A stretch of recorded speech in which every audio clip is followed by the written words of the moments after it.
Hi guys, welcome back to ImmortalBJJ.com. I'm here with Travis, and we're going to be looking at a really cool MMA-based technique that we can utilize positionally to get a really good striking advantage. So my opponent's going to have a really hard time defending against your strikes.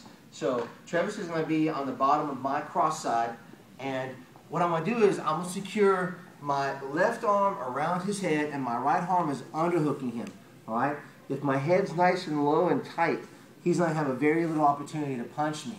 All right, so I'm protecting myself. Now, what I'm looking for is the fact that if he has really good jiu-jitsu, he's going to be controlling my waist with what's called a belt line control. So I'm going to do what's called, I'm going to run his legs. I want to bring my right leg down and underneath his legs, and then my left leg is going to come back up under. So I'm essentially using my knee to slide up his core so his arm comes away from my waist and is now out of position. All right, I'm going to do that again. He has his belt line. Now, one thing I got to be careful of as well is that I'm going to use my right hand to base out with if he tries to roll me in that direction, because I am turning his hips to face away from me.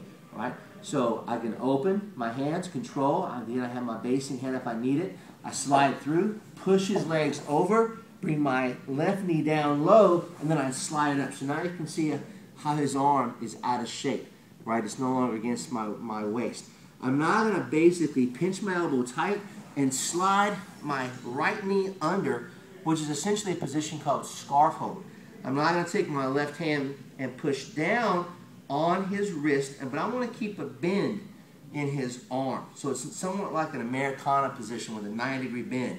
I'm now going to push down and bring my leg over his wrist and then figure four my leg. So you can see now how his arm is virtually trapped. He cannot extend it because it will run into my shin, and he can't pull it in because if he does, it makes his submission worse.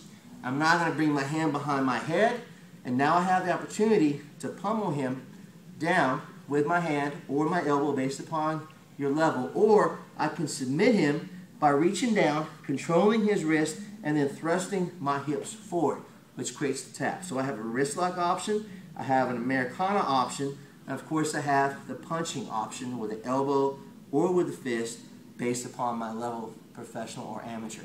Let's go again. So he has his belt line control. I have my controls. Remember, I need my basing hand if I need it. Come under, my left leg comes nice and low, and I'm ready to go. Keep it tight, sit through, hand comes back, pushes down, hooks, figure four. If I want to adjust this, I can, but he's pretty much trapped.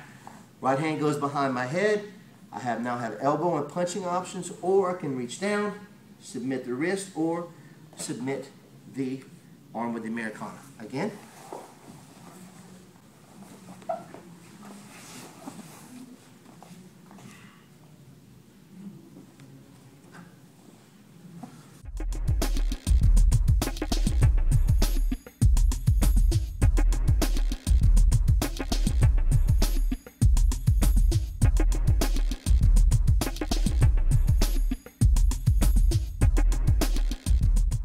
Alright guys, hope that helps.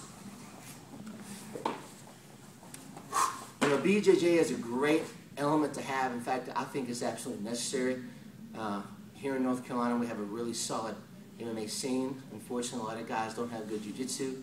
So if you're looking to get some good training in for BJJ, check out Immortal BJJ. Travis, I appreciate it, buddy. And I'll see you soon. Alright guys, take care. Talk to you.